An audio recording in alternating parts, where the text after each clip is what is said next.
प्रकाशित वाक्य अध्याय 12 रेवलेशन चैप्टर 12 ये एक पूरी बाइबल का ऐसा हिस्सा है जो कि चिन्हों के साथ सिंबल्स के साथ भरा पड़ा है। और इनफैक्ट ये चैप्टर खुद भी स्टार्टिंग से ही कहता है कि एक चिन्ह दिखाई दिया, फिर कहता है कि एक और चिन्ह दिखाई दिया। तो यहाँ पर एक औरत है जो प्रेग्नेंट है, एक बच्चे को जन्म देने वाली है, और एक लाल रंग का अजगर है, ड्रैगन है, जो कि इस औरत के पीछे लगा हुआ है और उस बच्चे को खत्म कर देना चाहता है, इस बच्चे को मार देना चाहता है। अब ये लाल रंग क्यों है, ये अजगर कौन है और वो बच्चा कौन है जिसे ये खत्म कर देना चाहता है। और इसके बाद सिर्फ यही नहीं, और भी बहुत सारे सिंबल्स हैं जो प्रकाशित वाक्य अध्याय 12 में हमें देखने को मिलते हैं। और इस चैप्टर को लेकर हमारे जो क्रिश्चियन भाई बहन हैं बहुत ज्यादा क्यूरियस हैं, वो जानना चाहते हैं कि इस चैप्टर का मतलब क्या है, क्या आप इसे एक्सप्लेन कर सकते हैं। तो आज के हमारे प्रकाशित वाक्य के अध्ययन में, हमारी बाइबल स्टडी में हम इसी चैप्टर की स्टडी करने वाले हैं और जानेंगे कि प्रकाशित वाक्य 12 हमें क्या सिखाता है, क्या कहने की कोशिश कर रहा है, और हम इसे अपनी जिंदगी में आज 2024 में कैसे अप्लाई कर सकते हैं। हमारे लिए क्या है इस अध्याय से सीखने के लिए। तो आगे बढ़ने से पहले मेरी रिक्वेस्ट है आपसे, अगर आपने अभी तक हमारे चैनल को सब्सक्राइब नहीं किया प्लीज सब्सक्राइब जरूर करें, साथ में बेल आइकॉन दबा देना ताकि आने वाले हर नए एपिसोड्स का अपडेट आपको सबसे पहले पहुंच सके। ऑलराइट, तो ज्यादा वक्त जाया ना करते हुए चलिए हम बढ़ते हैं हमारे इस स्टडी की तरफ।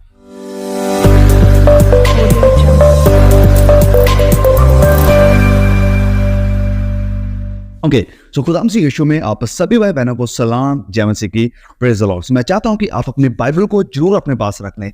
प्लीज अपनी बाइबल को जरूर अपने पास में रखें, और साथ में अगर आपके नोट्स हैं उन्हें भी जरूर ले लें, ताकि जो बहुत ही जरूरी कुछ पॉइंट्स बातें होती हैं आप उन्हें नोट डाउन कर सकें, जो कि फ्यूचर में भी आपके काम आएंगी। ओके, चलिए हम पढ़ते हैं वचन 1 को। प्रकाशित वाक्य अध्याय 12 और उसके वचन 1 से शुरू करेंगे।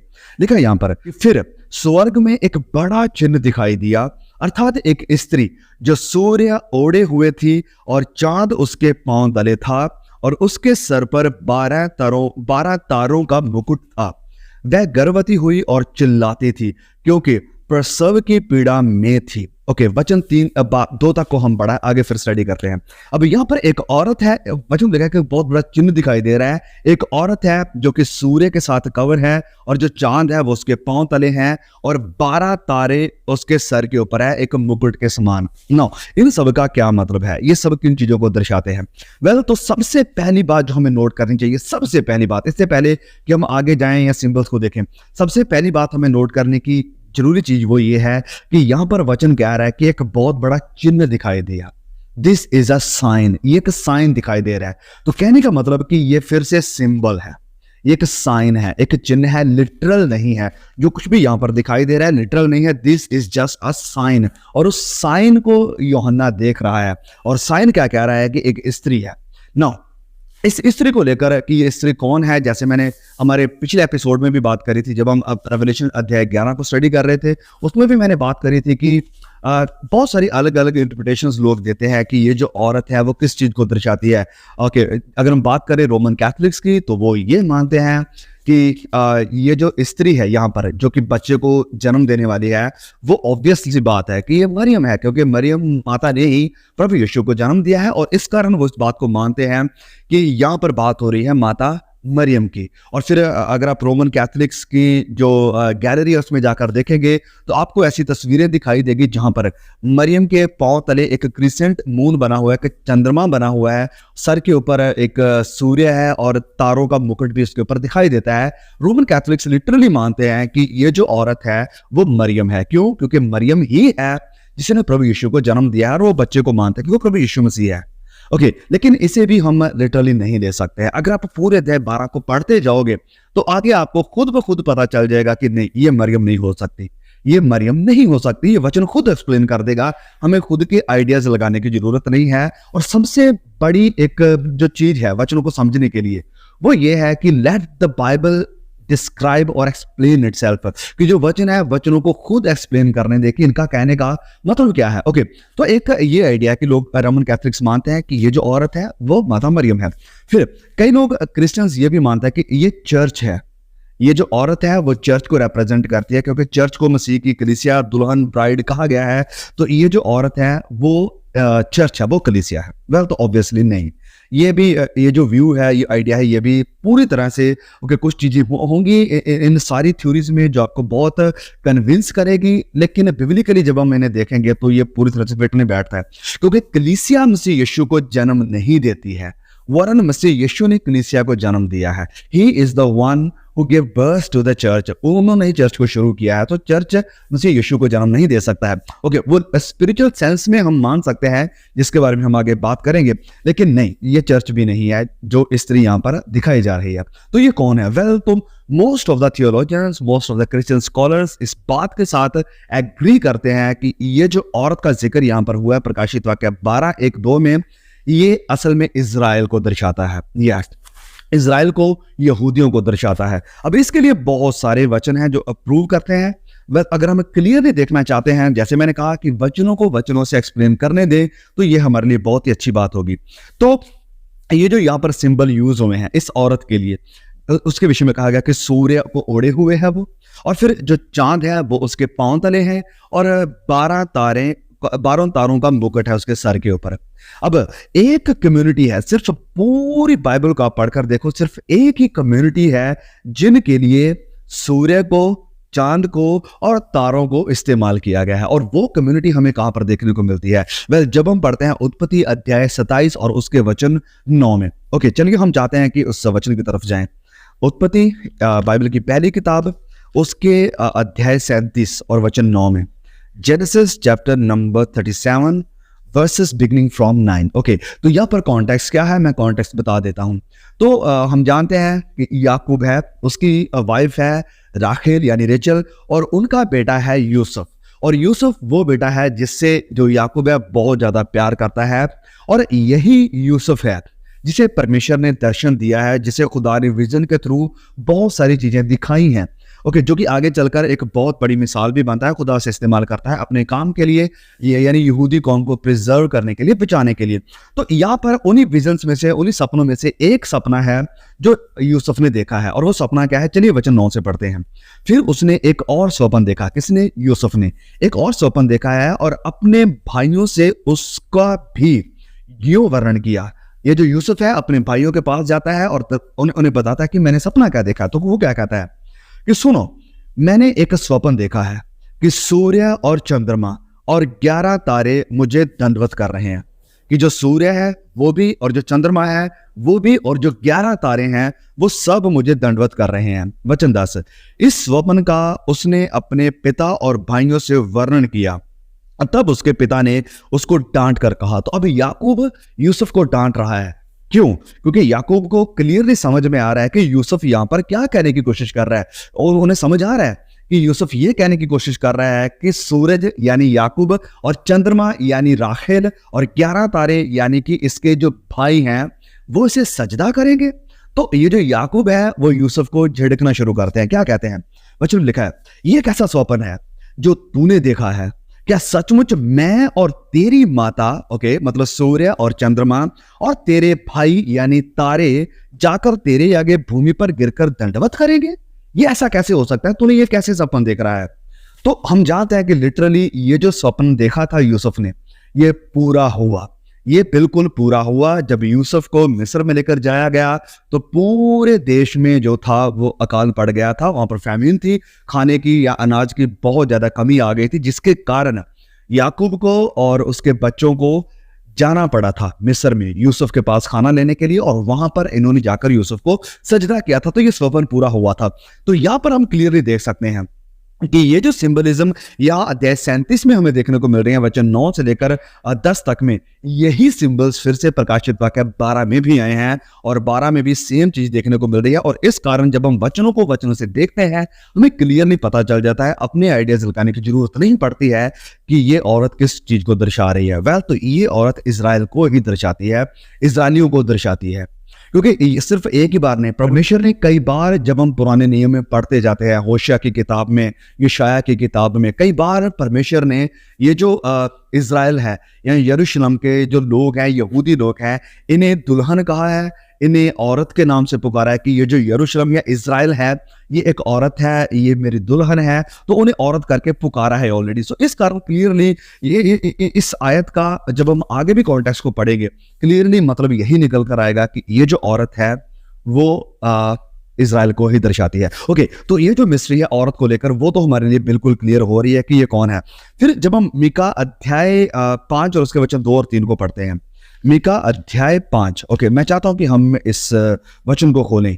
मीका अध्याय 5 और उसके वचन 2, 3 और 4 को जब हम पढ़ेंगे तो यहाँ पर ये लिखा है, हे बैतलहम एफ्राता, यदि तो ऐसा छोटा है कि यहूदा के हजारों में गिना नहीं जाता, तो भी तुझ में से मेरे लिए एक पुरुष निकलेगा जो इस्राएलियों में प्रभुता करने को होगा, और उसका निकलना प्राचीन काल से वरन अनादिकाल से होता आया है।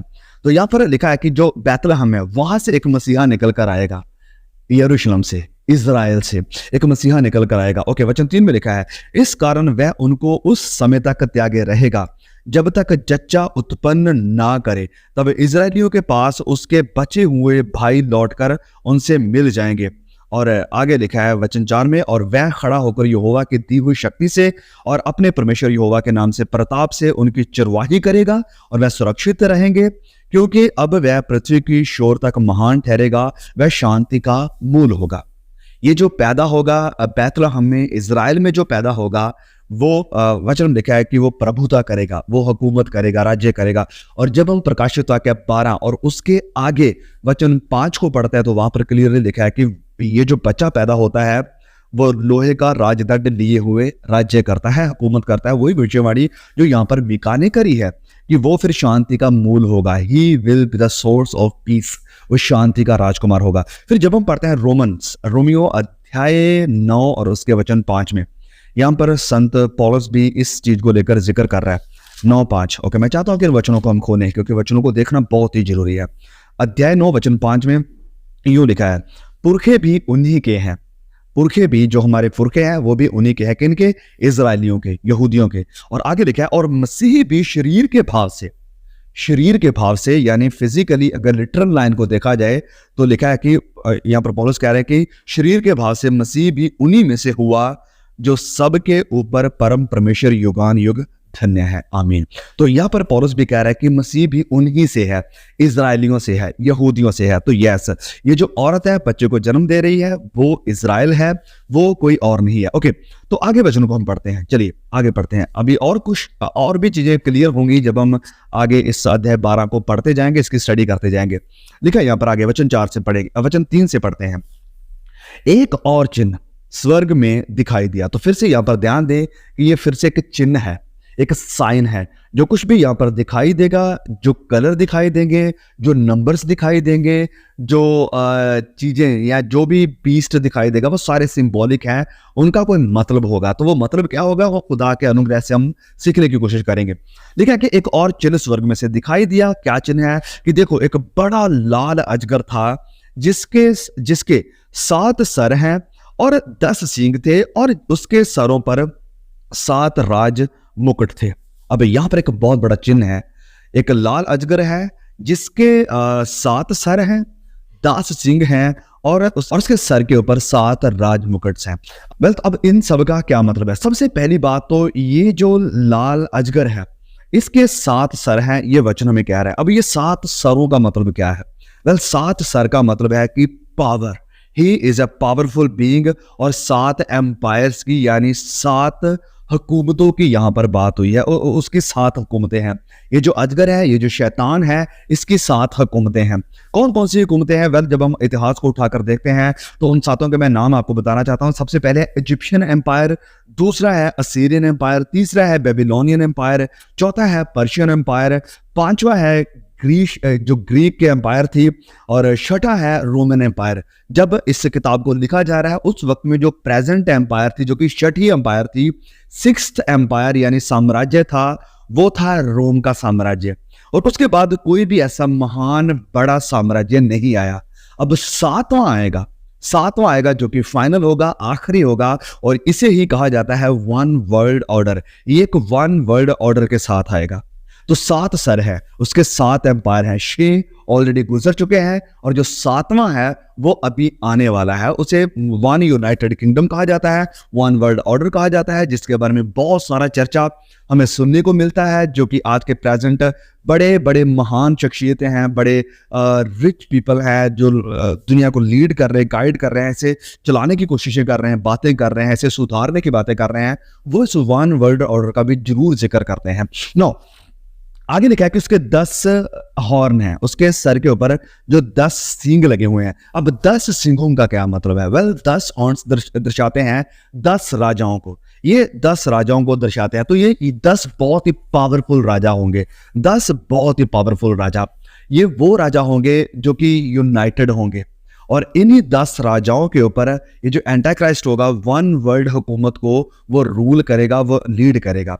अब 10 राजाओं का मतलब क्या? हमारे प्रेजेंट कॉन्टेक्स्ट में अगर समझा जाए तो ये एक यूनाइटेड किंगडम होगा, जहां पर 10 देशों के अलग अलग राष्ट्रपति या प्रधानमंत्री, जो भी लीडर्स होते हैं देश को चलाने वाले, जैसे इंडिया के प्राइम मिनिस्टर हैं, इंडिया के प्राइम मिनिस्टर होता है जो कि हमारे नरेंद्र मोदी जी हैं।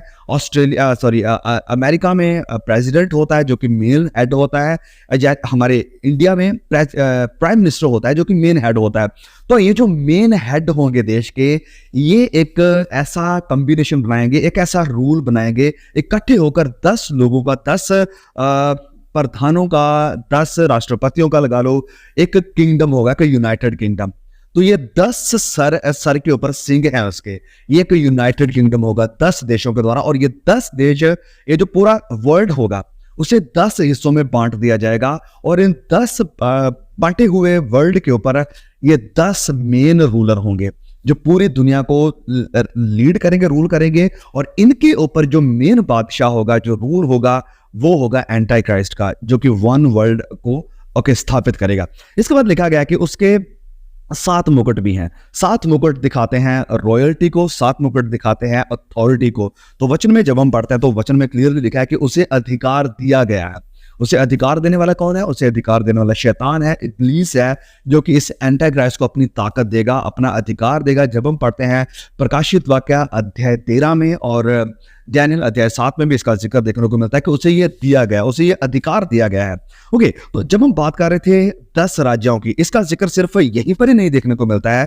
जब हम आगे आते हैं प्रकाशित वाक्य 17 में और उसके वचन 2 में पढ़ते हैं, तो इसका फिर से थोड़ा सा जिक्र हमें देखने को मिलता है। ये 10 राज्यों का जो जिक्र मैंने किया आपके सामने लिखा है यहाँ पर, रेवलेशन 17 और उसके वचन 12 में लिखा है, जो 10 सींग तूने देखे, जो 10 सींग इसके सर के ऊपर देखे तुमने, वो कहता है वह 10 राजा हैं। ओके, तो यहाँ पर मैंने जो एक्सप्लेनेशन दी उसकी भी जरूरत नहीं पड़ती है, हमें वचन खुद ही बता देता है कि ये किस चीज को दर्शाते हैं। ये वचन आगे हमें बता रहा है प्रकाशित वाक्य 17-12 में कि ये जो 10 सींग तूने देखे हैं वह 10 राजा है जिन्होंने अब तक राज्य नहीं पाया है। उन्होंने अब तक अपनी पूरी फुल पावर अथॉरिटी नहीं पाई है। तो ये फुल अथॉरिटी, फुल अपना अधिकार, जो रूल होगा, कब पाएंगे? तभी पाएंगे जब ये वन वर्ल्ड आएगा, जब ये एंटी क्राइस्ट रूल करने शुरू करेगा। ओके, उसके समय में, यानी जो 3.5 साल का समय उसे दिया गया है। ओके, आगे लिखा है राज्य नहीं पाया है, पर उस पशु के साथ घड़ी भर के लिए राज्यों का सा अधिकार पाएंगे। घड़ी भर के लिए मतलब 3.5 साल के लिए, घड़ी भर के छोटे समय के लिए, 3.5 साल के लिए वचन में लिखा है कि राजाओं का सा अधिकार पाएंगे। तो जो राजा होता था उसकी हुकूमत सिर्फ एक देश पर ही नहीं होती थी, उसकी हुकूमत एक बड़े कंटिनेंट पर होती थी, एक बहुत बड़े राज्य पर होती थी। तो ये जो 10 लोग होंगे, जो 10 प्रेसिडेंट या प्राइम मिनिस्टर्स होंगे, इनका अधिकार, इनका हुकूमत, इनका राज्य बहुत ही बड़ा होगा। ओके, नाउ चलिए आगे बढ़ते हैं। तो सिंपली क्लियरली अगर हम देखें तो ये जो 7 सरों का जिक्र है, 10 सिंहों का जिक्र है और फिर 7 राजमुकुटों का जिक्र है, ये क्लियरली वन वर्ल्ड ऑर्डर की तरफ इशारा कर रहा है। और जब हम अध्याय 13 में जाते हैं तो इन्हें हम और थोड़ा क्लियरली समझने की कोशिश करेंगे। ओके, इसके बाद एक और यहाँ पर चिन्ह है जिसके बारे में समझना हमारे लिए बहुत जरूरी है। वचन में लिखा है कि वह बड़ा लाल अजगर था, वह बड़ा लाल अजगर, रेड ड्रैगन। अब इस रेड ड्रैगन का क्या मतलब है? लाल अजगर का क्या मतलब है? वेल, तो जो लाल रंग है वो दर्शाता है मर्डर को, खून को, लहू को। So this dragon is a murderous one. वो एक खूनी है, हत्यारा है, वो ख़त्म कर देने वाला। उसके इंटेंशंस, उसके इरादे भलाई के नहीं हैं, अच्छाई के नहीं है। इसके इरादे, इसकी इंटेंशंस बुराई की है, मार देने की है, खत्म कर देने की है। जब हम पढ़ते हैं यूहन्ना अध्याय 8 और उसके वचन 44 में, प्रभु यीशु ने खुद कहा इस ड्रैगन के बारे में कि आरंभ से ही वो हत्यारा है। He is a murderer from the beginning। वो आरंभ से ही हत्यारा है। और फिर प्रभु यीशु मसीह ने ये भी कहा कि चोर किसी और काम के लिए नहीं आता, वरन घात करने, नाश करने और चोरी के लिए आता। वो नाश करने को आता है, वो घात करने को आता है। फिर जब हम पतरस के खत में पढ़ते हैं तो वहां पर भी यही लिखा है कि तुम्हारा विरोधी सिंह की तरह इस ताक में, इस खोज में, इस फिराक में रहता है कि किसको फाड़ खाए, किसको फाड़ खाए। यहां पर बात किसकी हो रही है? एग्जैक्टली यहां पर बात हो रही है शैतान की, विरोधी की, दुश्मन की। तो यहां पर उसे रेड कहा गया है, उसे नाल कहा गया है। क्यों? क्योंकि वो मर्डरस है, वो खूनी है, वो हत्यारा है। उसके इरादे, उसका ये सब कुछ लोगों को नाश करने का ही है। उसका मेन इंटेंशन, मेन इरादा लोगों को खत्म करने का है, विनाश का उसका इरादा है। और ये हम शुरू से ही देखते आए हैं और आज भी वो ये काम कर रहा है। लेकिन अगर हम बात करें इस शैतान की, ये जो लूसीफर है, ये एंटी क्राइस्ट है, या ये जो लाल अजगर है, ये शुरुआत से ही ऐसा नहीं था। नहीं, he was not like that from the beginning। शुरुआत से वो ऐसा नहीं था, वो इस तरह से नहीं बनाया गया था। जब हम वचन को पढ़ते हैं तो वचन कहता है, जब हम यशायाह की किताब से पढ़ते हैं, इजकील की किताब से पढ़ते हैं, तो वचन हमें बताता है कि ये जो बीइंग है वो लाल नहीं थी, वो एक खूबसूरत स्वर्गदूत है, एक बहुत ही ब्यूटीफुल फरिश्ता था जिसे प्रभु ने, खुदा ने बड़े ही प्यार से बनाया था, जो कि परमेश्वर की महिमा करने वाला था। सब लोगों के ऊपर, सारे स्वर्गदूतों के ऊपर उसका अधिकार था, उसका रूल था। लेकिन ये कैसे लाल अजगर बना, कैसे मर्डरस बना, वो कैसे खूनी हत्यारा बना? वेल, क्योंकि उसकी जिंदगी में दो चीजें आई। एक रेबेलियन, विरोध परमेश्वर के खिलाफ, और सबसे पहले अगर मैं कहूं वो है प्राइड, घमंड उसकी जिंदगी में आया। तो जो प्राइड है उसने उसे खूबसूरत फरिश्ते से ये रेड ड्रैगन, खूनी हत्यारा अजगर बना दिया है। किसने? प्राइड ने, घमंड ने उसे ये बना दिया। तो यहां पर हमारे लिए एक फिर से लेसन है कि ये जो प्राइड है, घमंड है, ये खतरनाक है। वो चाहे किसी परमेश्वर के दास के अंदर है, वो चाहे किसी प्रॉफिट के अंदर है, वो चाहे किसी अपोस्टल के अंदर है, वो चाहे किसी बाइबल टीचर के अंदर है, चाहे वो किसी यूट्यूबर के अंदर है, और चाहे किसी नॉर्मल क्रिश्चियन के अंदर है, वो चाहे किसी वर्शिपर के अंदर क्यों ना हो। ये जो घमंड है, प्राइड है, ये मर्डरस है, ये खूनी है, ये खत्म कर देने वाला है, ये बगावती है। तो इस प्राइड से मेरे प्रिय भाइयों और बहनों, हमें सावधान रहने की जरूरत है। क्योंकि मायने नहीं रखता है कि आप कितने टैलेंटेड हैं, आप कितने खूबसूरत हैं, आपके पास कितना ज्ञान है, कितनी नॉलेज है, आपके पास कितनी सारे तोहफे हैं, वरदान है खुदा के। लेकिन अगर आपकी जिंदगी में घमंड आ जाता है तो आप इस ब्यूटीफुल फरिश्ते से रेड ड्रैगन बन जाते हैं, लाल अजगर बन जाते हैं, खुदा के खिलाफ चलने वाले बन जाते हैं, परमेश्वर का विरोध करने वाले बन जाते हैं। ओके, नाउ चलिए आगे बढ़ते हैं। जब हम वचन 4 को पढ़ते हैं तो वचन 4 में लिखा है कि उसकी पूंछ ने आकाश के तारों की 1/3 को खींचकर पृथ्वी पर डाल दिया, उसकी पूंछ ने। और वह अजगर उस स्त्री के सामने जो जच्चा थी खड़ा हुआ कि जब वह बच्चा जने तो उस बच्चे को निगल जाए। ओके, सबसे पहले यहां पर लिखा गया है कि इसने अपनी पूंछ के साथ 1/3 स्वर्गदूतों को या तारों को खींचकर नीचे गिरा दिया। अब तारों का जिक्र क्लियरली बहुत सारे वचन जैसे एक्सप्लेन करते हैं, मैं एक एक में नहीं जाने वाला हूं। जो तारों का सिंपली जो मतलब है, सिंबल है, वो यहां पर दिखा रहा है एंजल, स्वर्गदूतों के बारे में। कि जो स्वर्गदूत हैं उन्होंने भी इस फरिश्ते के साथ मिलकर उसकी गुमराही में आकर खुदा के साथ रिबेल किया, विद्रोह किया परमेश्वर के खिलाफ। अब यहाँ पर पूछ का मतलब क्या है? जब हम पढ़ते हैं यशायाह अध्याय 9 और उसके वचन 15 में, चलिए इस वचन को खोलते हैं।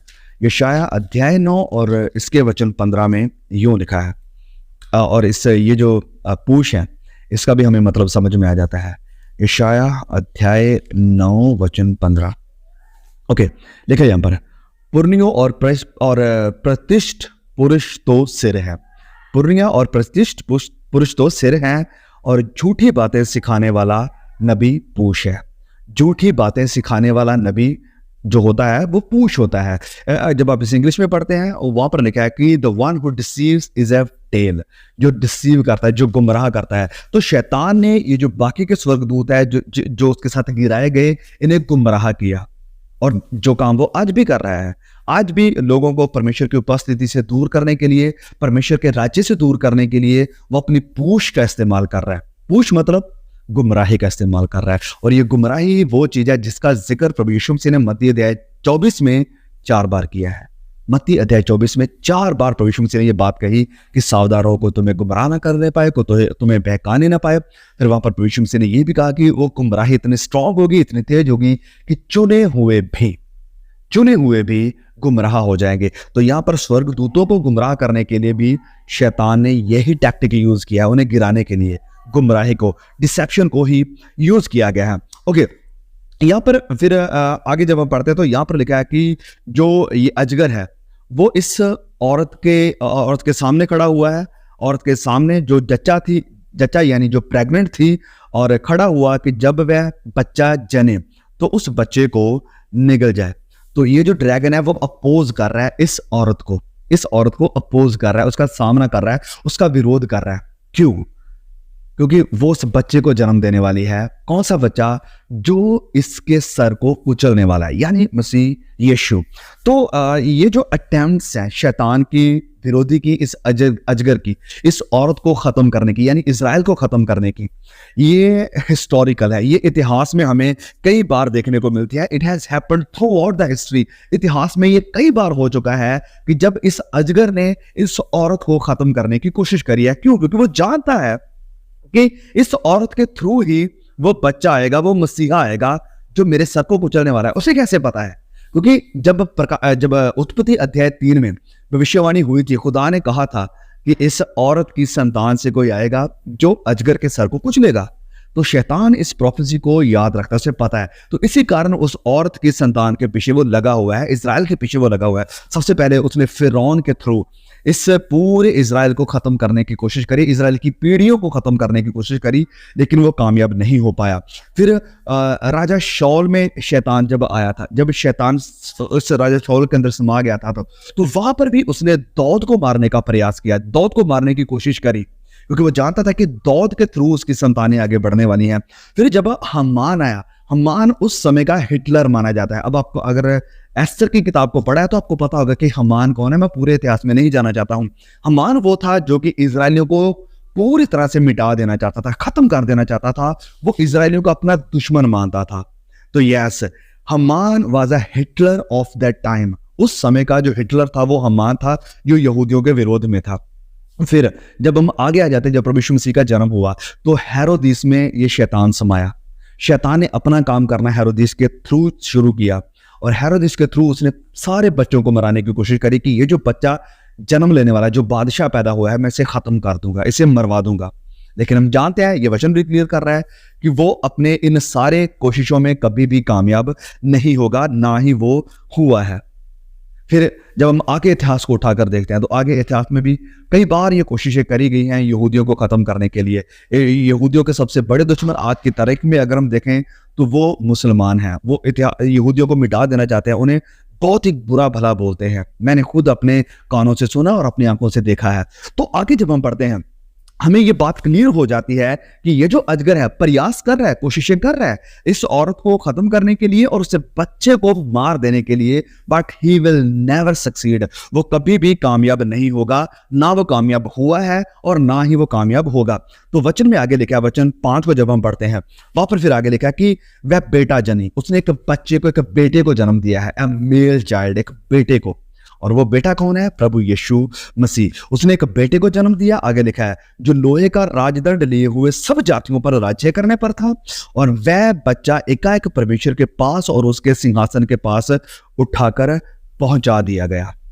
इसने, ये जो स्त्री है, इजराइल है, उसने एक बेटे को जन्म दिया है। वो बेटा मसीह यीशु है। और ये जो यीशु मसीह है, वचन में लिखा है कि वो लोहे का राजदंड लिए हुए रूल करेगा। तो इससे हमें क्लियरली पता चल जाता है कि ये वचन बात कर रहा है प्रभु यीशु मसीह की, किसी और की नहीं, प्रभु यीशु की ही। क्यों? क्योंकि ये जो हमें फ्रेज देखने को मिल रही है कि लोहे का राजदंड लिए हुए, he will rule with the rod of iron। ये सिर्फ यहीं पर ही नहीं, आगे जब हम आते हैं प्रकाशित वाक्य 19 और उसके वचन 15 में, तो वहां पर फिर से इस फ्रेज को यूज किया गया है प्रभु यीशु मसीह के लिए। ओके, तो यहां पर फिर से लिखा है, वचन 15 को जब हम आगे पढ़ते हैं, देखिए कि जाति जाति को मारने के लिए उसके मुंह से एक चोखी तलवार निकलेगी, मतलब अब न्याय करेगा, वो जजमेंट है, वचनों के द्वारा न्याय करेगा। आगे देखा वह लोहे का राजदंड लिए हुए उन पर राज्य करेगा। ओके, तो वो जो बेटा ये औरत पैदा कर रही है, वचन लिखा कि वो बेटा लोहे का राजदंड लिए हुए जातियों पर हुकूमत करेगा। वचन 19 के 15 में लिखा है कि ये प्रभु यीशु जो है वो लोहे का राजदंड लिए हुए उन पर राज्य करेगा। आगे, और सर्वशक्तिमान परमेश्वर के भयानक प्रकोप की जलजलाहट की मदिरा के कुंड में दाख रौंदेगा। वचन 16, और उसके वस्त्र और जाग पर यह नाम लिखा हुआ कि राजाओं का राजा और वह प्रभुओं का प्रभु है। तो क्लियरली इसमें कोई शक नहीं है, कोई संदेह नहीं है कि ये जो बेटा लोहे का राजदंड लिए हुए राज्य करने वाला है वो मसीह यीशु ही है, क्योंकि ये सिर्फ एक वचन इसे प्रूव नहीं कर रहा है, एक और भी वचन है जो इस बात को प्रूव कर रहा है, और भजन संहिता में भी इसका जिक्र हमें देखने को मिलता है। तो यहाँ पर हमें क्या देखने को मिलता है कि ये जो औरत है इसके पीछे एक लाल अजगर लगा हुआ है, विरोधी लगा हुआ है, और उसका टारगेट मेनली इजराइल नहीं है, वो बच्चा है। उसका टारगेट वो बच्चा है कि वो उसे पैदा होने नहीं देना चाहता है, उसे खत्म कर देना चाहता है, लेकिन वो इस प्रयास में कामयाब नहीं हुआ, वो बच्चा पैदा हुआ है। और फिर आगे लिखा है कि वह बच्चा एकाएक परमेश्वर के पास और उसके सिंहासन के पास उठाकर पहुंचा दिया गया कि ये जो बच्चा है वो पैदा होगा, दुनिया में आएगा और वो फिर खुदा के पास उठा लिया जाएगा। तो कौन है वो? प्रभु यीशु मसीह। प्रभु यीशु इस दुनिया में पैदा हुए, अपनी मिनिस्ट्री कंप्लीट करी, और जब उनका टाइम पूरा हुआ तो वापस वो परमेश्वर के पास उठा लिए गए। नो, इससे पहले कि हम आगे जाए, हम इन सब में से हमारे लिए एप्लीकेशंस क्या है हमारे लिए सीखने को यहाँ पर? बहुत कुछ है। सबसे पहली बात, ये जो औरत है वो पीड़ा में है। देखा है कि the woman is in travel, ये जो औरत है वो पीड़ा में है, वो दुख में है, परेशानी में है। कारण क्योंकि वो इस बच्चे को पैदा करना चाहती है, मसीह यीशु को दुनिया में लाना चाहती है, मसीह यीशु को दुनिया में लेकर आएगी, इस कारण उसे पीड़ा, उसे दुख लगा हुआ है। नाउ जब वो पढ़ता है यूहन्ना अध्याय 16 और उसके वचन 21 में, चलिए इस वचन को खोलें। यूहन्ना अध्याय 16 और उसके वचन 21 में यहां पर प्रभु यीशु बात कर रहे हैं। Yuhanna chapter number 16, John chapter 16 verse number 21 to 22। Okay, लिखा है यहां पर, प्रसव के समय स्त्री को शोक होता है, ट्रवेल के समय, पीड़ा के समय स्त्री को दुख होता है, क्योंकि उसकी दुख की घड़ी आ पहुंचती है, क्योंकि ये जो टाइम है उसका पीड़ाओं का टाइम है, दुख का टाइम है। परंतु जब वह बालक जो जन्म दे चुकती है तो उस आनंद से कि संसार में एक मनुष्य पैदा हुआ है, एक मनुष्य संसार में आया है, तो उस संकट को वो फिर स्मरण नहीं करती। उसको दुख होता है, उसको पीड़ा होती है, बड़ी मुश्किल होती है, बड़ी परेशानी होती है, लेकिन जब वो देखती है कि एक बच्चा पैदा हुआ है, एक इंसान दुनिया में आया है, तो फिर उस बच्चे को देखने के बाद, उस बच्चे को अपने हाथ में लेने के बाद वो सारी पीड़ाओं को भूल जाती है जिससे होकर वो गुजरी है। वचन 22 में क्या लिखा है, और यहां पर ध्यान दे इस वचन पर, उसी प्रकार, बिल्कुल ऐसे ही, एग्जैक्टली ऐसे ही, ये वचन मेरे नहीं है, ये वचन किसी इंसान के नहीं, ये वचन खुद खुदावंद मसीह यीशु के मुंह से निकल रहे हैं। मसीह यीशु जो हमारा उद्धार करता है, वो कह रहे हैं कि बिल्कुल ऐसे ही, एग्जैक्टली सेम लाइक दिस। वचन 22, उसी प्रकार तुम्हें भी अब तो शोक होता है। जितने भी मसीह हैं, जितने भी सच्चे मसीह हैं, प्रभु यीशु कह रहे हैं कि तुम्हें अब तो शोक होता है। किसकी तरह? उस जच्चा औरत की तरह, वो जो औरत प्रेग्नेंट है, पीड़ाओं में है, उसकी तरह तुम्हें भी अब दुख होता है, परंतु मैं तुमसे फिर मिलूंगा और तुम्हारे मन आनंद से भर जाएंगे और तुम्हारा आनंद कोई तुमसे छीन ना लेगा। कहने का क्या मतलब है? यहां पर प्रभु यीशु इस बात को क्लियर कर रहे हैं कि तुम संसार में हो और संसार में तुम्हें क्लेश है, तुम्हें बिल्कुल उसी तरह से पीड़ा है, उसी तरह से दुख है जैसे एक औरत को दुख पीड़ाएं लगती है वो जब वो एक बच्चे को जन्म देने वाली होती हैं। तो आप भी विश्वास में जब हो तो आपको पीड़ाएं लगेगी, आपको दुख होगा, आपको सामना करना पड़ेगा ऐसे कष्ट का। जब विरोधी आपके ऊपर अटैक करेगा, आपके ऊपर मर्डरस अटैक करेगा, आपको मारने के लिए अटैक करेगा, और इन सब पीड़ाओं का सामना आपको करना पड़ेगा। और लेकिन प्रभु यीशु मसीह क्या कह रहे हैं कि जैसे एक बच्चे को देखकर औरत खुश हो जाती है, वैसे जब मैं तुमसे मिलूंगा, जब मैं तुमसे मिलूंगा तो तुम्हारे मन आनंद से भर जाएंगे। तुम उन सारी पीड़ाओं को भूल जाओगे कि तुम्हारे साथ इस संसार में रहते हुए क्या हुआ है। तुम इन सब चीजों को भूल जाओगे। क्यों? क्योंकि तुम्हें मैं आनंद दूंगा जब तुम मुझे मिलोगे। और लिखा है कि तुम्हारे मन आनंद से भर जाएगा और तुम्हारा आनंद तुमसे कोई भी ना छीन पाएगा। ये जो सच्चा आनंद तुम्हें मुझसे मिलने के बाद होगा, फिर वो आनंद कभी भी तुमसे दूर नहीं होगा। इस आनंद से तुम कभी दोबारा से दूर नहीं होगे। तो मेरे प्रिय भाइयों और बहनों, प्रभु यीशु हमें यहाँ पर इस औरत की तरह जो बच्चा देने वाली है लेकिन उसे पीड़ाएं लगी हुई हैं, उसे दुख है, इसी तरह से प्रभु यीशु हमें भी पीड़ाओं का सामना करने के लिए तैयार रहने के लिए कह रहे हैं। और मैं आपसे कहना चाहता हूं कि ये जो समय है, आने वाले समय, ये कठिन होने वाले हैं, स्पेशली मसीहों के लिए बहुत ही मुश्किल होने वाला है। और इन्हीं कठिनाइयों के बीच में से होकर हमें निकलना है, सामना करना है इन सारी बुराइयों का, खड़े रहना है विश्वास में। और जब हम खड़े रहेंगे और मसीह यीशु को जन्म देंगे अपनी जिंदगियों के थ्रू स्पिरिचुअली तौर पर, तो यस, प्रभु हमें आनंद देंगे। जब हम पढ़ते हैं गलातियों अध्याय 4 और उसके वचन 19 में, गलातियों अध्याय 4 और उसके वचन 19 में यहाँ पर संत पौलुस कहते हैं कि हे मेरे बालकों, जब तक तुम में मसीह का रूप ना बन जाए, जब तक तुम में मसीह का रूप ना बन जाए, तुम्हारे अंदर मसीह का रूप दिखाई देना चाहिए। इन पीड़ाओं के थ्रू मसीह का रूप दिखाई देगा, ना सिर्फ हमें वरन आसपास के लोगों को भी। वो कहता है जब तक तुम में मसीह का रूप ना बन जाए, तब तक मैं तुम्हारे लिए फिर जच्चा की सी पीड़ाएं सहता हूं। वो बोल रहा है कि मैं देखना चाहता हूं कि तुम्हारी जिंदगी में मसीह दिखाई दे रहा है, और इसके लिए मैं बड़ी पीड़ाओं का भी सामना कर रहा हूं। कैसी पीड़ाएं? जैसे एक प्रेग्नेंट औरत को पीड़ाएं होती है। तो यहाँ पर मेरे प्रियो सबसे जरूरी लेसन जो हमें सीखने की जरूरत है वो ये है कि इस औरत ने भी दुख को सहा है, प्रभु यीशु ने भी पीड़ाओं को सहा है, उसके प्रेरितों चेलों ने भी पीड़ाओं को सहा है, प्रभु यीशु को इस दुनिया में लाने के लिए, प्रभु यीशु का प्रचार करने के लिए, प्रभु यीशु को लोगों तक पहुंचाने के लिए। और सेम जिम्मेदारी हमारी भी है। कोई पता नहीं हमारे ऊपर भी कब कैसा कितना भयानक खतरनाक अटैक आ जाएगा, and we need to be prepared for that.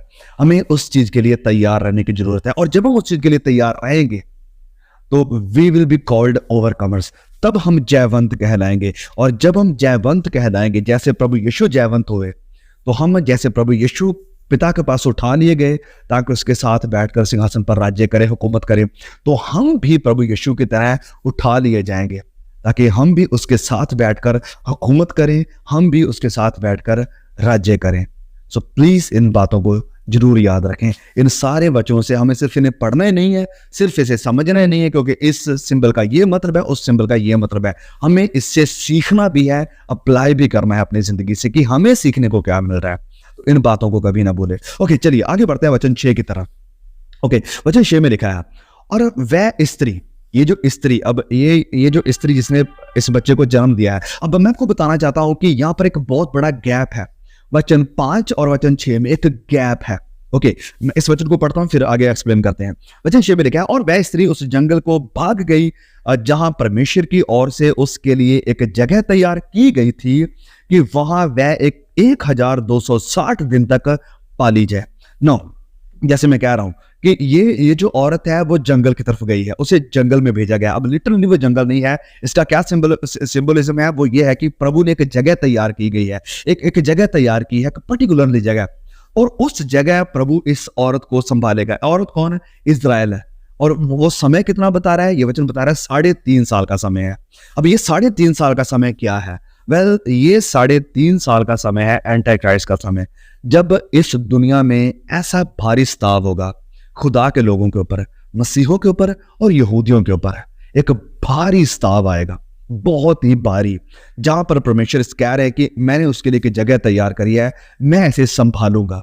परमेश्वर ये कह रहे हैं। तो यहां पर मैं कह रहा हूं कि वचन 5 और 6 में गैप आ रहा है। तो प्रभु यीशु इस दुनिया में आते हैं, उन्हें उठा लिया जाता है, फिर एक लंबे गैप के बाद फिर से वचन 6 यहां पर हमें एक्सप्लेन कर रहा है। एक लंबे गैप के बारे में वचन 6 हमें बता रहा है। जब एंटी क्राइस्ट आएगा तो उस वक्त में फिर ये आग उगलेगा, किसके खिलाफ? इस औरत यानी इजराइल के खिलाफ और खुदा के लोगों के खिलाफ, जो कि हम आगे पढ़ने वाले हैं। वचन जब हम पढ़ते हैं 17 में, वहां पर लिखा हुआ है कि परमेश्वर की उस औरत की जो शेष संतानें हैं, बाकी जो लोग हैं, मसीह यीशु की गवाही को मानने वाले, मसीह यीशु को मानने वाले, मसीह यीशु को विश्वास करने वाले, वो उनके ऊपर भी अटैक करेगा। तो यहाँ पर क्रिश्चियंस के ऊपर और यहूदियों के ऊपर मिलकर अटैक होगा। किसके द्वारा? एंटी क्राइस्ट के द्वारा। कितने सालों तक? 3.5 सालों तक। तो इस वक्त में खुदा अपने लोगों को संभालेगा। I will keep them from that hour. मैं उस वक्त में उन्हें संभाले रखूंगा। ये प्रभु यीशु मसीह का वायदा है। जब हम पढ़ते हैं, चलिए जर्मिया अध्याय 30 और उसके वचन 4 को देखते हैं। जर्मिया अध्याय 30, Jeremiah chapter number 30 verse number beginning from 4 to 7। यहाँ पर ध्यान दे वचनों की तरफ। 4 से लिखा है, जो वचन यहोवा ने इजराइलियों और यहूदियों के विषय में कहे थे वह ये है। यहूदियों के विषय में जो वचन परमेश्वर ने कहा वो ये है। वचन 5, यहोवा यूं कहता है कि थरथरा देने वाले शब्द सुनाई दे रहे हैं। थरथरा देने वाले भयानक खतरनाक शब्द सुनाई दे रहे हैं। शांति नहीं, भय आ चुका है। शांति नहीं है, भय है चारों तरफ। किन लोगों के लिए? परमेश्वर के लोगों के लिए भय है। यहां पर वचन 6, पुरुषों तो भला, और देखो क्या पुरुष को भी कहीं जनने की पीड़ा उठती है?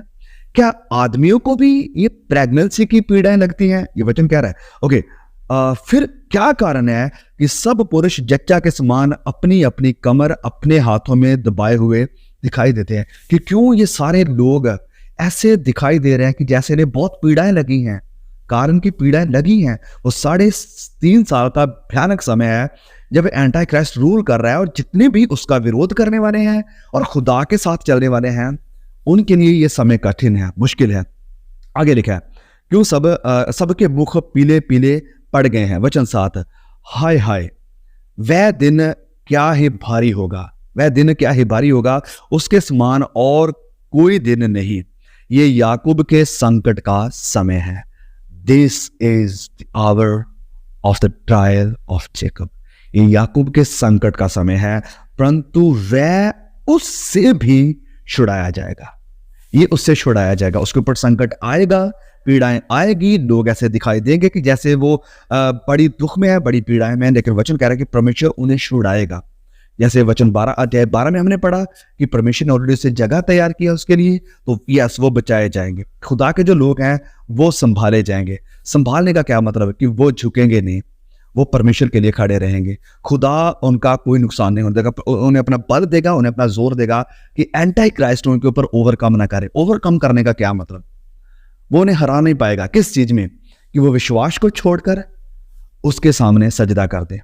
जैसे प्रभु यीशु भी, yes of course he died, प्रभु यीशु यस ऑफ कोर्स वो मरे, लेकिन वो मर के भी जयवंत हुए। क्यों? क्योंकि वो पिता की मर्जी में रहे। इसी तरह से मसीह लोग, खुदा को मानने वाले लोग भी मरकर भी जयवंत होंगे। क्यों? क्योंकि वो उसके साथ वफादार रहेंगे, वो एंटी क्राइस्ट के सामने सर को नहीं झुकाएंगे। और तो आगे हम हमारी ये जो स्टडी है इसे कंटिन्यू रखेंगे। अब तक के लिए सिर्फ यहीं पर हम इस एपिसोड को रोक देंगे। मेरी रिक्वेस्ट है आपसे, प्लीज इस वीडियो को जरूर शेयर करें और भी भाई बहनों तक पहुंचाएं। हमारे चैनल को लोगों तक शेयर करें, ताकि ये जो प्रकाशित वाक्य की स्टडी चल रही है, कर रहे हैं, ये बहुत सारे लोगों के लिए आशीष का कारण बने पाए। और साथ ही साथ मैं ये कहना चाहता हूँ कि आप इन सारी बातों से क्या सीखे हैं, आपका क्या व्यू है, आपके जो भी व्यूज हैं प्लीज नीचे कमेंट में जरूर लिखें। मैं पढ़ूंगा जरूर, और बहुत सारे और भी लोगों को सीखने को मिलेगा। Let's all discuss together chapter number 12 और मिलकर सीखते हैं। God bless you through this video and stay tuned for the next episode. आमीन।